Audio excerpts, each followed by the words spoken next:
Georgia is small, just under 4 million people, but geography has never let it live quietly.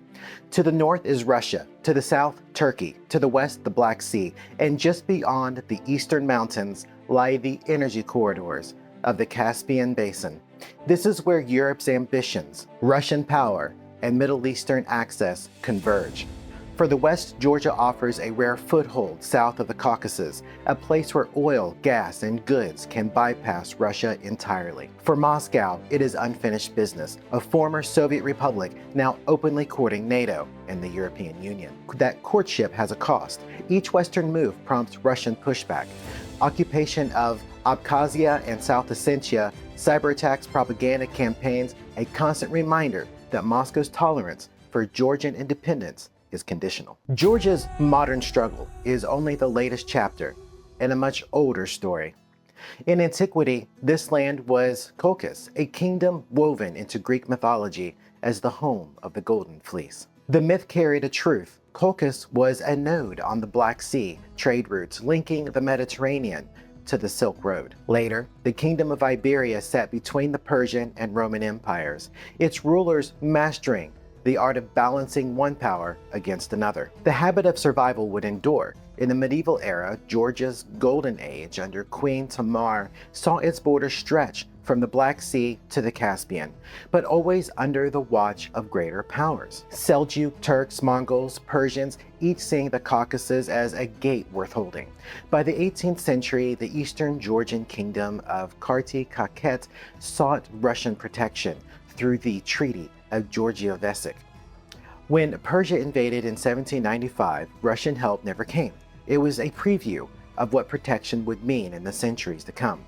Promises in exchange for influence, and influence that would harden into control. The 19th century brought full absorption into the Russian Empire. Railways from Baku to Batumi carried oil through Georgian valleys guarded by Russian garrisons. Georgia was both a frontier, fortress, and an imperial breadbasket. In 1918, as the Russian Empire collapsed, Georgia declared independence and built a short-lived democratic republic. It lasted 3 years before the Red Army invaded. Under Soviet rule, Georgia was rebuilt into a loyal, productive republic, wine, agriculture, industry, and home to one of the USSR's most famous sons, Joseph Stalin. Moscow also engineered its internal map.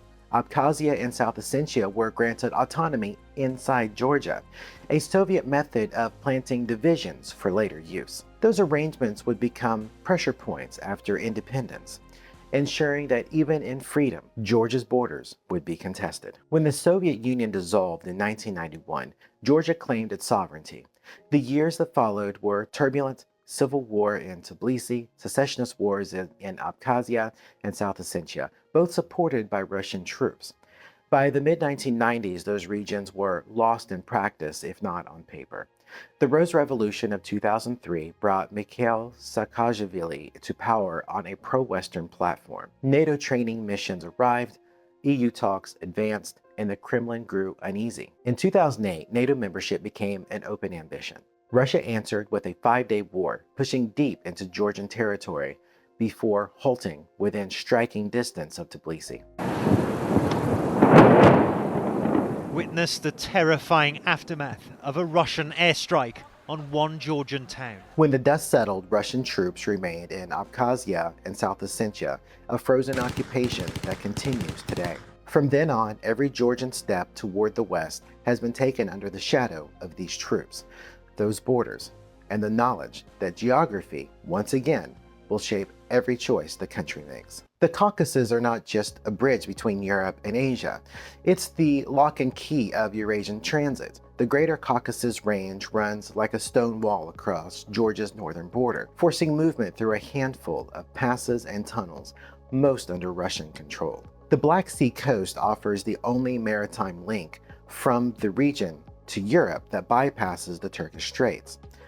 To the east, the Baku-Tbilisi-Cayenne pipeline carries up to 1 million barrels of oil a day from the Caspian to the Mediterranean. The Baku-Tbilisi-Ceyhan pipeline, or the BTC pipeline for short, is a dedicated crude oil pipeline system which extends from Baku on the Caspian Sea through Azerbaijan, Georgia and Turkey to the terminal port of Ceyhan on Turkey's Mediterranean coast. Parallel gas pipelines feed Turkey and from there European markets. This is one of the very few energy corridors from Central Asia that Russia does not control. For Moscow, every barrel that moves through Georgia is a reminder of lost leverage. For Europe, it's a lifeline that can only be kept open if Georgia is stable and independent. The railway network mirrors these corridors, linking Kazakhstan, Azerbaijan, and the Caspian basin to Georgian Black Sea ports at Batumi and Poti. From there, goods can reach Europe in days without touching Russian territory. These routes are also military arteries. In a crisis, NATO forces could use them to reinforce positions in the Black Sea or support operations in the Middle East. That is why, for Moscow, controlling Georgia means controlling the southern gateway to the entire Caucasus. Now, a new variable is emerging. The United States just brokered a peace accord between Armenia and Azerbaijan. If that holds, a functioning corridor will connect Azerbaijan proper to Nakhchivan and on to Turkey through Armenian territory. That could siphon some transit away from Georgia's roads and rails, especially for container and bulk cargo. Pipelines still run through Georgia, but its overland monopoly is no longer guaranteed. In geopolitics, a corridor lost is leverage lost, but in Tbilisi, geography is not the only pressure point. Legislation can be just as strategic.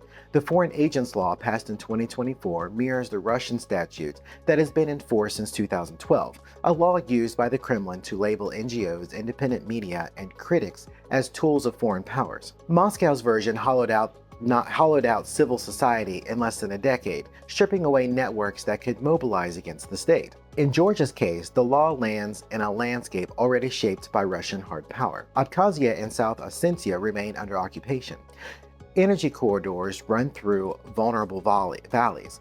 Now, civic space itself is under legal siege, raising the stakes for every political choice to come. By October 2024, the focus had shifted to the parliamentary elections. Georgia Dream won with margins similar to conservative parties all across Europe. International monitors noted pressure in some areas, but confirmed the results reflected the will of the voters. Even opposition leaders admitted privately that irregularities had not changed the outcome by much. Brussels, however, responded with leverage. The EU suspended budget support, labeling the government's course as democratic backsliding. Washington followed with a freeze on $95 million in aid, travel bans on officials, and the suspension of strategic partnership programs.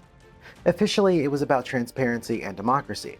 In practice, however, the Foreign Agents Law and the U.S. aid allegations behind it gave both the EU and the U.S. a ready-made justification for pressure. That scandal had already set the tone. The State Security Service had accused U.S. aid of channeling millions into groups they claimed were training for political destabilization.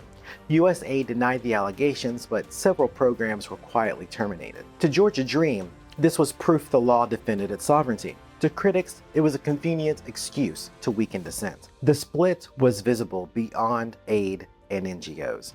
The Anakya Deep Sea Port, a decade-long project to build Georgia's first deepwater facility, and a potentially NATO-friendly transit hub had collapsed.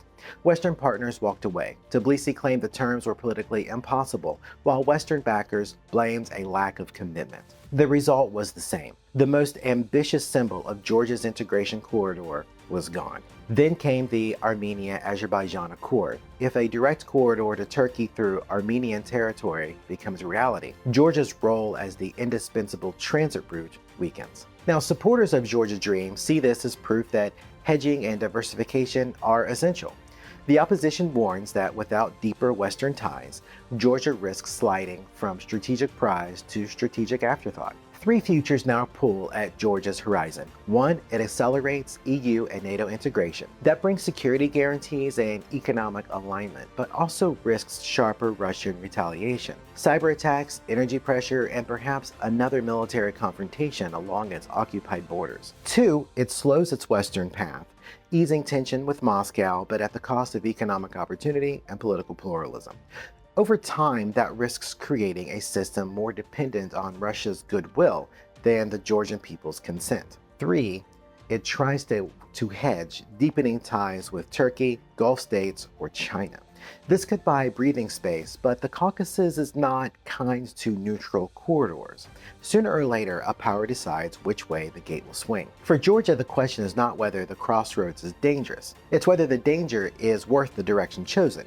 And in a small country, the road you choose decides who walks beside you and who waits at the end. On the winter streets of Tbilisi, the flags and chants are the surface of a much older contest. The names have changed: Caucasus, Iberia, Kartli, the Georgian SSR, but the game is the same. Whoever holds Georgia holds a key between worlds.